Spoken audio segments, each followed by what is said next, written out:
هي الحلقات تحفظني بآيات من القرآن، هي الحلقات تملأني بحب المصطفى العدنان، هي الحلقات تحفظني بآيات من القرآن، هي الحلقات تملأني بحب المصطفى العدنان، وأخلص نيتي دوما لرب واحد ديان بروح ملؤها طهور. Sure İhlas tefsiri 1. ayetten başlayıp okuyumuz inşallah. Bismillah, elhamdülillah, ve salatu ve selamu ala Resulillah. Esselamu aleyküm ve rahmetullahi ve berekatuhu. Dövende dehtanlığa İbn-i Kethir Rahimullah'ın Kur'an-ı Kerim tefsiri, Uygurca tercümesi, İhlas suresi 1. ayetten başlayıp okuyumuz inşallah. Ba'de euzu billahi mineşşeytanirracim. Sure İhlas Mekke'de nazil bolgan 4 ayet. Bu surenin düşüş sebebinin ve faziletinin bayanı toğrusida. İmam Ahmed Ubey ibn Ka'b'nin mundaq deganligini rivoyat qiladi. Mushriklar Payg'ambar alayhissalomga: "Ey Muhammad, sen bizga Rabbingni sifatlab bergin" dedi. Shuning bilan Alloh taolo: "Ey Muhammed sallallahu aleyhi ve sellem, aytgin ki u Allah birdir. Amma Allohga muhtojdir. Allah bola topganmi emas, tug'ilganmi emas. Hech kishi uningga tengdosh bo'la olmaydi" degan surani tushirdi. Bu hadisni İbn Jarir ve Tirmizi'lamu rivoyat qildi. Lekin bular bu hadisni mundaq rivoyat qildi: "Hamma Allohga muhtojdir. Allah bola topganmi emas, tug'ilganmi emas. Chunki tug'iladigan har qanday narsa o'ladi. O'ladigan har qanday narsaga boshqalar mirosxo'rlik qiladi. Ammo Alloh taolo o'lmaydi ve boshqalar uningga mirosxo'r qilinmaydi. Hech kishi uningga tengdosh bo'la olmaydi. Ya'ni Alloh taolaning tengdoshi yo'qdir. Hech narsa Alloh taologa o'xshash emasdir." Sura İhlasning fazilati haqida kelgan hadislarning bayoni to'g'risida. İmam Buxoriy Abdurrahmonning qizi Urvadan Aisha radhiyallohu anhaning mundaq deganligini rivoyat qiladi. Payg'ambar alayhissalom bir kishini bir qo'shinga bosh qilib avatgan bo'lib, u kishi hamrohlariga o'qib bergan har namozda sura İhlasni o'qib, ondan namozni tugatgan. Ular qaytib kelganda bu ishni Payg'ambar alayhissalom xabar qildi. Payg'ambar alayhissalom ularga: "Uningdan so'rab beqinglar, u nima uchun shunday qilibdi?" dedi. Ular u kishidan uning nima uchun shunday qilganligini so'ragan edi. U kishi: "Sura İhlas bo'lsa, Alloh taoloni sifatlab kelgan suradir. Shunga men uni o'qishni yaxshi ko'raman" dedi. Payg'ambar alayhissalom: "Uningga deb qo'yinglar, Alloh taolo haqiqatan uni yaxshi ko'rdi" dedi. Bu hadisni İmam Muslim ve Nesai rivoyat qilgan. İmam Buxoriy Anas radhiyallohu anhuning mundaq deganligini rivoyat qildi. Quba masjidida kishilarga imom bo'lib beradigan ansoriylik bir odam bor edi. U namozning har bir rakatida sura İhlasga yana bir sura qo'shib o'qiydi. Kishilar uningga: "Sen sura İhlasni o'qiysan, yana texi u yetarlik emasdek uni qo'shib yana bir sura o'qiysan. Sen sura İhlasni o'qi yoki buni o'qimay boshqa sura o'qi" dedi. U kishi: "Men sura İhlasni o'qishni tashlab qo'ya olmayman. Agar sizlar mening mushundaq imom bo'lib berishimni xohlasanglar, men imom bo'lib beray. Agar xohlamasanglar, men sizlarga imom bo'lib bermayman" dedi. Ular u kishini o'zlarining ichidagi eng yaxshi kishi deb qaraydi. Şuna özleriga uningdan boshqa birisining imom bo'lib berishini xohlamaydi. Keyin payg'ambar qilib ularning qishig'i kelganda, ular bu ishni payg'ambar alayhisalomga dedi. Payg'ambar alayhisalom: "Ey kishi, sen nimishqa hamrohlaring sendan talab qilgan ishni qilmading? Sening har bir rakatda sura Ixlosni o'qishingning sababi nima?" dedi. U kishi: "Men bu surani o'qishni yaxshi ko'raman" dedi. Payg'ambar alayhisalom: "Sening bu surani o'qishni yaxshi ko'rganliging seni jannatga kirgizadi" dedi. La ilaha illalloh Muhammad rasululloh. Sura Ixlosning Qur'onning 3/1 barobar bo'ladiganligi haqida kelgan hadislarning bayoni to'g'risida Imom Buxoriy Abu Saidning mundaq deganligini rivoyat qildi. Bir kishi yana bir kishining Sura Ixlosni qayta o'qiganligini angladi. Buni anglagan u kishi bu surani oddiy ko'rgandek qilib, sahardala payg'ambar alayhisalomning qishig'i kelib, bu ishni uningga deb berdi. Payg'ambar alayhisalom: "Jinim qo'lida bo'lgan zot Allohning nomi bilan qasam qilamanki, shak shubhisizki, Sura Ixlos Qur'onning 3/1 barobar bo'ladi" dedi. Bu hadisni Abu Davud va Nasai qatorliqlar rivoyat qildi. Imom Buxoriy Abu Said radhiyallohu anhuning mundaq deganligini rivoyat qildi. Payg'ambar alayhisalom sahobalarga: "Sizlardan biringlar bir kechida Qur'onning 3/1 o'qishdan ojiz kelamdi" dedi. Bu ish sahobalarga og'ir kelib, ular: "Ey Allohning payg'ambari, bizdan kimmi bunaqa qodir bo'la olsin" dedi. Payg'ambar alayhisalom: "O Alloh birdir, hamma Allohga muhtojdir" degan sura, ya'ni sura Ixlos Qur'onning 3/1 tengdir dedi.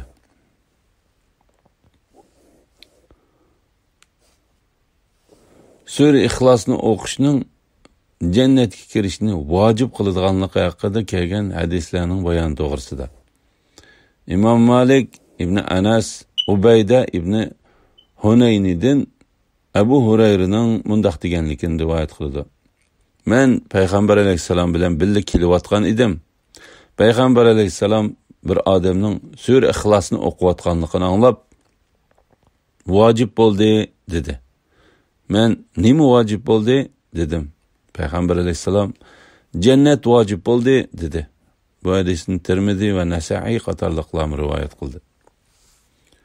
Bu vaqtda yana payg'ambar alayhisalomning: "Sening bu surani o'qishni yaxshi ko'rganliging seni jannatga kirgizadi" degan hadisi yuqorida bayon qilib o'tildi.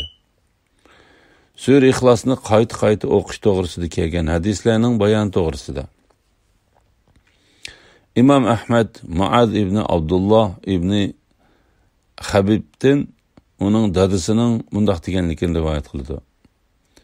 Bir kuni azroq yomg'ir yog'di va havo qorong'ulashdi. Biz payg'ambar alayhisalomning chiqib bizga namoz o'qib berishini saqlab turayotgan edik. Bir ozdan keyin payg'ambar alayhisalom chiqib, qo'limni tutib, "Aytqinki" dedi. Men shuk turdim. Payg'ambar alayhisalom: "Aytqinki" dedi. Men nimani aytaman dedim. Payg'ambar alayhisalom: "Sen Ixlosni, Falaq va Nas suralarini atigan oqshomda 3 qitimdan o'qisang, bular sana har kuni 2 qitim yetarli bo'ladi."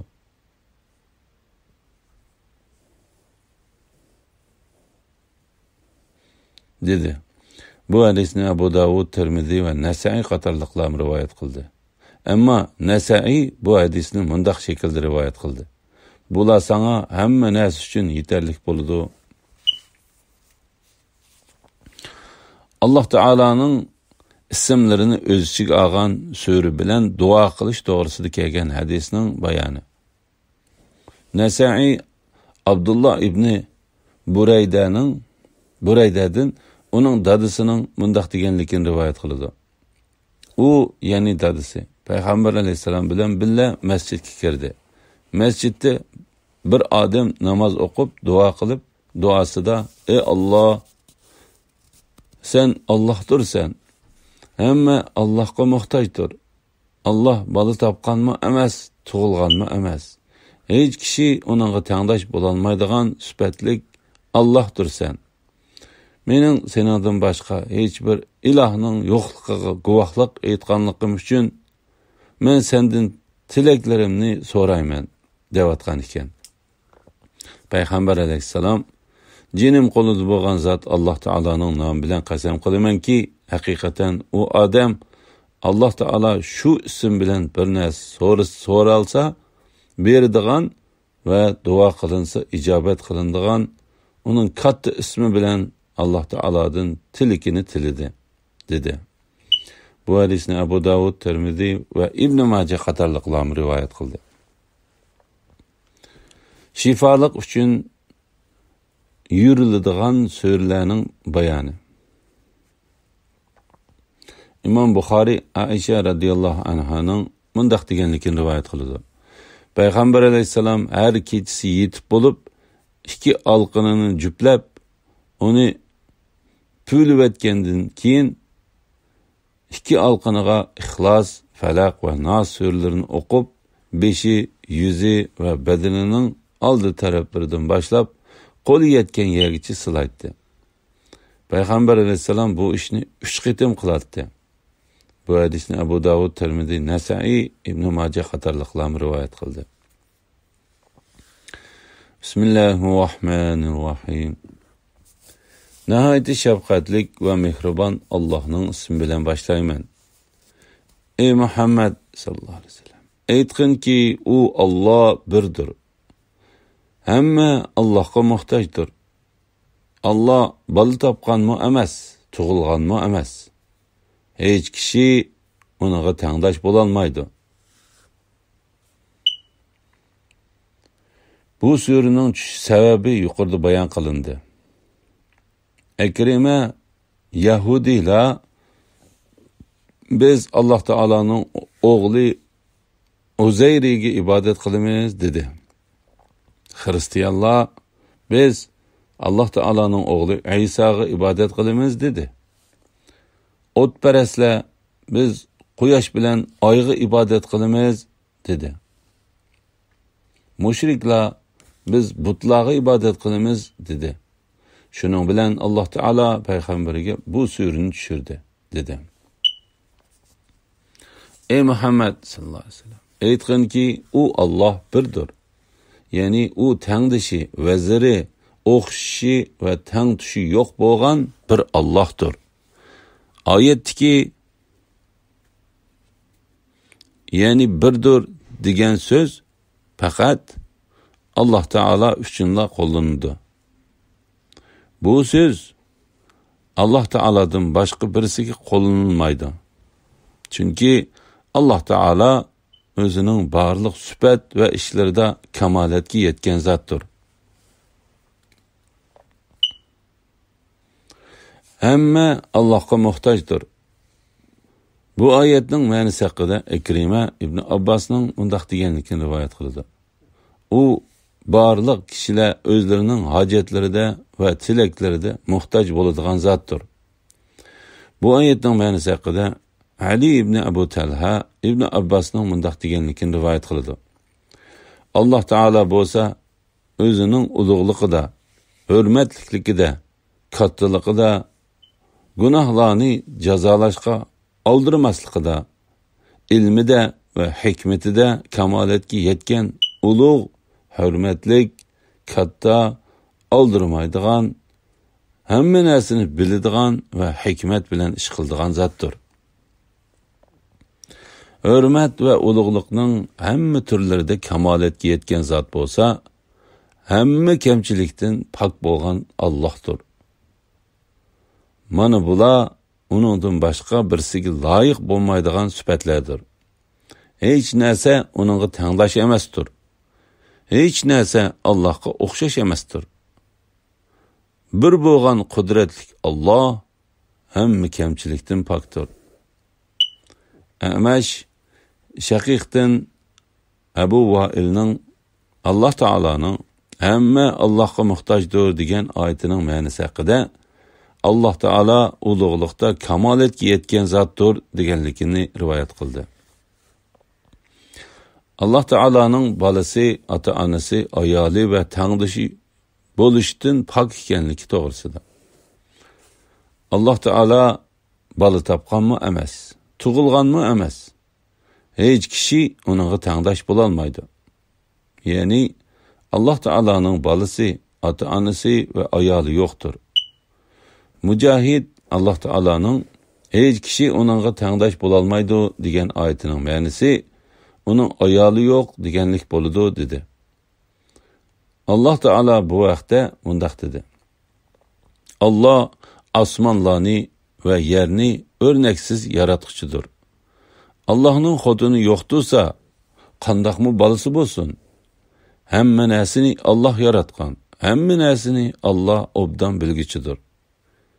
Ya'ni Alloh taolo hamma narsaning egisi va ularning yaratquchisi bo'lsa, qandoqmi uning mahluqotlari ichidan tang tushi yoki yaqini bo'lsin?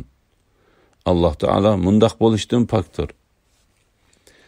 Bu haqda Alloh taolo mundaq dedi. Ular Allohning bolasi bor deyishdi. Sizlar shak shubhasiz qabih bir so'zni qildinglar. Bu so'zning yomonligidan osmonlar parchalanib ketgili, yer yerilib ketgili, tog'lar gumron bo'lib ketgili tas qoldi. Bu shuning uchunki ular Allohning bolasi bor deb da'vo qildi. Bolasi bo'lish Allohga loyiq emasdir. Osmonlarda va zaminda Allohga banda bo'lib bo'ysunmaydigan hech maxluq yo'qdir. Shek shubhisizki Alloh ularni to'liq egalladi va sonini mukammal bildi. Qiyomat kuni ularning hammasi Allohning dargohiga tanho keladi. Ular, ya'ni mushriklar Allohning farishtalaridan bolasi bor deyishdi. Undaq emas. Alloh buningdan pokdir. Farishtalar Allohning hurmatli bandalaridir. Ular Allohga oldi bilan so'z qilishga petlana olmaydi. Ular Allohning amri bo'yicha ish qiladi. Ular Alloh bilan jinlarning orasida xudobachilik bor deb jo'ylaydi. Jinlar shak shubhasiz biladi-ki, ular, ya'ni shu so'zni qilg'uvchilar do'zaxga cho'qim hozir qilinib, shu yerda azob chekidi. Alloh ularning Allohning bolasi bor deb sifatlaganlardan pokdir. Imom Buxoriy mundaq hadis rivoyat qildi. O'nglagan aziyatga Alloh taolodan bek sabr qiladigan bir kishi yo'qdir. Alloh taolo insonlarga rizq va salomatlik ato qiladi. Ular Alloh taoloning bolasi bor deydi. Imom Buxoriy Abu Hurayradan hadisi qudusida payg'ambar alayhissalomning mundaq deganligini rivoyat qildi. Alloh taolo mundaq dedi. Inson meni inkor qildi. Mundaq qilish uning loyiq emas edi. U meni tilladi. Mundaq qilish uning loyiq emas edi. Uning Alloh taolo meni dastlab qandoq yaratgan bo'lsa, meni shu holatida asliga hargiz qaytara olmaydi degan so'zi uning meni inkor qilganligidir. Menga uni dastlabda yaratish, uni shu holatiga qaytarishdan oson emasdir. Uning Alloh taoloning bolasi bor deganligi bo'lsa, uning meni tillaganligidir. Men bo'lsam bir Allohdurman. Hammasi menga muhtojdir. Men bola topmadim va boshqa birisidan tug'ilmadim. Hech kishi menga tangdosh bo'la olmaydi. La ilaha illalloh Muhammadur Rasululloh. Alhamdulillah. Alloh taologa shukrlar bo'lsin. Shuning bilan sura Ixlosning tafsiri tugadi. Va sallallohu ala Muhammad va ala alihi va sahbihi va sallam. Assalomu alaykum va rahmatullohi va barakatuh.